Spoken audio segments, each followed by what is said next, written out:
자, 첫 번째에 바뀐 게 연차 휴가인데요. 연차 휴가에서 가장 중요한 것 중에 하나가 출근율의 문제예요. 출근율의 문제. 자, 이게 왜 중요한가 하면 연차 휴가는 이 연간에 걸쳐 있는 거죠. 그 애니얼 리브라 그래서 원칙적으로 연차 휴가는 1년을 근무하게 되면 얼마를 부여하게 되는 그런 휴가입니다.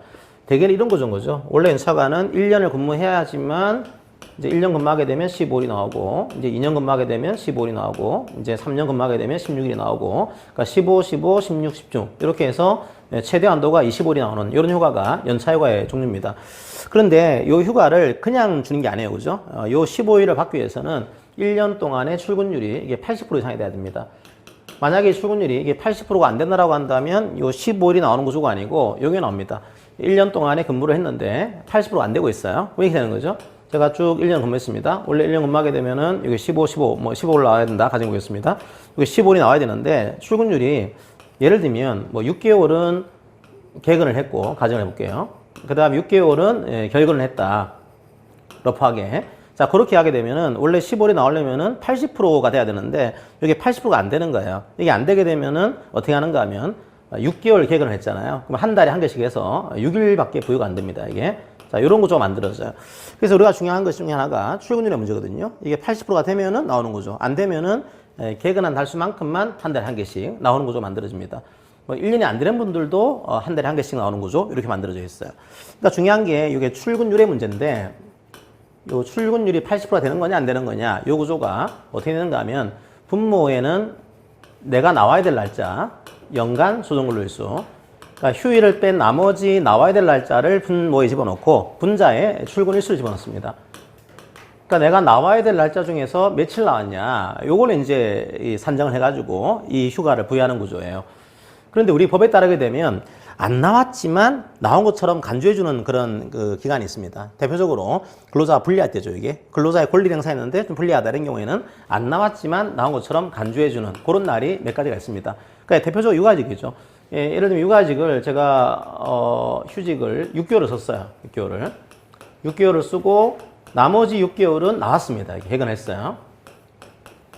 그럼 이 경우에 육아직은 회사에 안 나온 거란 말이에요. 안 나온 걸로 해가지고 이걸 처리하게 되면은 50% 주근한 겁니다. 50% 주근하게 되면은 15일이 안 나와요. 그죠? 6일밖에 안 나오는 거줍니다. 자, 근데 그렇게 하게 되면 근로자의 권리 행사인데 육아직은 중요한 근로자의 권리 행사인데 이것 때문에 연차휴가에 대한 불이익이 나옵니다.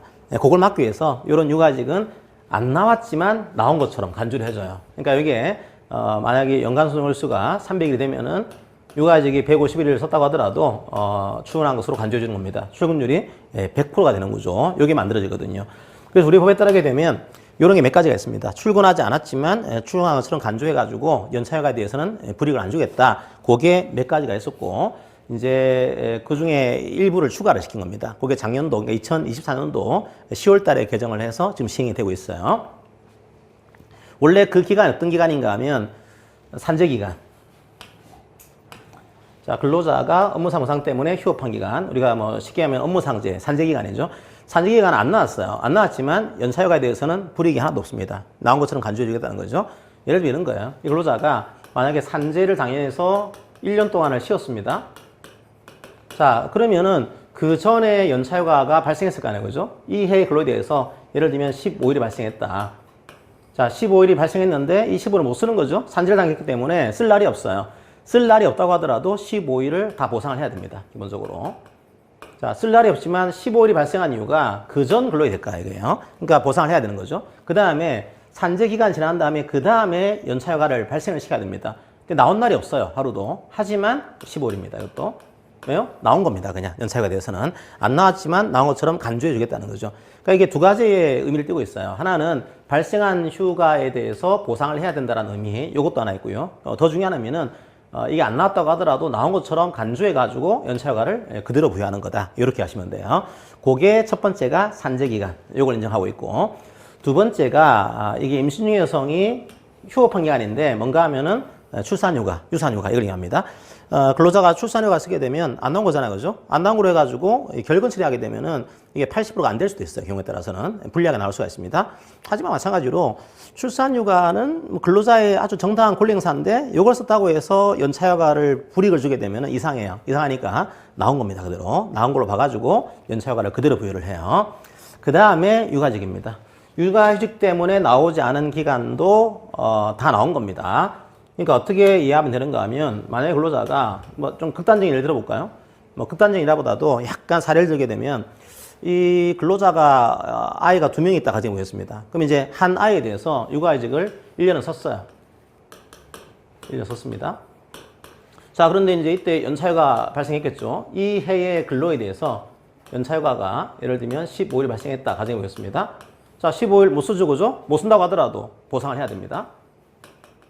그대로. 그 다음에 요 해에 안 나왔지만 나온 겁니다. 이게 다. 그렇게 간주가 되는 거죠. 15일이 또 나오는 거예요. 발생이 그대로 됩니다. 근데 만약에 근로자가 육아직을 또 썼어요. 아이가 2이가 있기 때문에 하나에 대해서 더 쓴 겁니다. 1년을요. 안 나왔죠, 그죠? 나왔지만 이것도 보상을 해야 됩니다. 또 1년 동안 안 나왔죠, 그죠? 안 나왔지만 나온 겁니다. 이게. 나온 거예요. 자, 그런 식으로 해서 이런 그 산재기간이라든지 출산휴가 기간, 유산휴가 기간, 육아직 기간 이런 기간에 대해서는 그냥 이렇게 하시면 돼요. 그냥 나온 것으로 그냥. 연차휴가에 대해서는 그냥 나온 것처럼 간주해가지고 부여하고 보상하면 된다. 이렇게만 이해를 하시면 되겠습니다. 그게 지금까지 진행을 해오다가 거기에서 2가지를 추가했습니다. 이제 그게 작년도 2024년도 10월 20일자로 이미 시행되고 있어요. 뭘 추가했는가 하면 4호하고 5호를 추가했습니다. 추가해서 요 기간도 불이익을 주지 마라. 그렇게 만든 기간이 2개가 있습니다. 하나가 육아기 근로시간 단축 시간이고요. 요거는 뭔가 하면은 이 근로자가 육아기에 시간을 줄인 거예요. 시간을요. 우리가 육아직을 쓰는 것도 가능하지만 경우에 따라서는 육아기 단축을 할 수도 있어서 시간을 줄였다. 그럼 과거에는 이걸 어떻게 했냐면 과거에는 시간을 줄여가지고 이걸 쓰게 되면은 연차휴가는 비례적으로 삭감을 했습니다.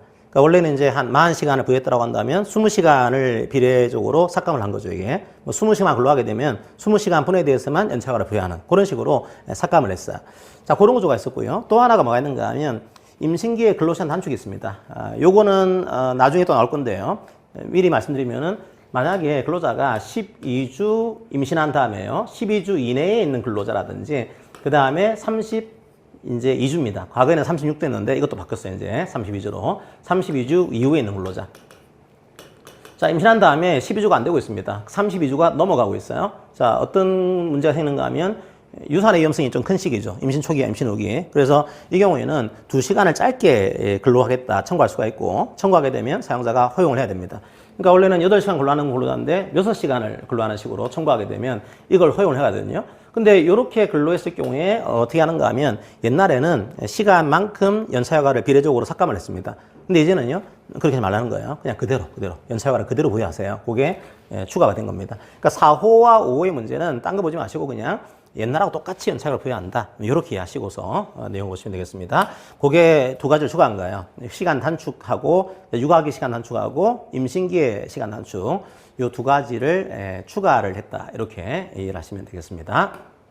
예를 들면요. 자, 그냥 바뀐 후의 내용 보겠습니다.